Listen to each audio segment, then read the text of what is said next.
നടന്നാണ് പറഞ്ഞത്. ഇനി അടിച്ചിട്ടില്ലെങ്കിൽ ഇനി ക്ലാസ് അറ്റൻഡ് ചെയ്യാൻ പറ്റില്ല എന്ന് പറഞ്ഞു. അത് എന്നെ കൊണ്ട് ചെയ്യിപ്പിക്കരുത്, ക്ലാസ്സിൽ അറ്റൻഡൻസ് കളയേണ്ടി വരില്ലേ. അതുകൊണ്ട് എത്ര പെട്ടെന്ന് ആ ഒരു കുട്ടി ഫീസ് എന്തായാലും അടച്ചിട്ടുണ്ട്.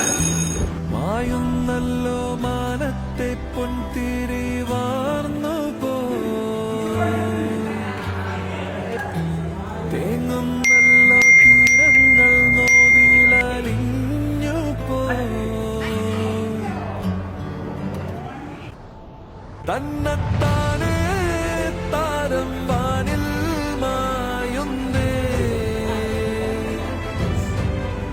മണ്ണിൽ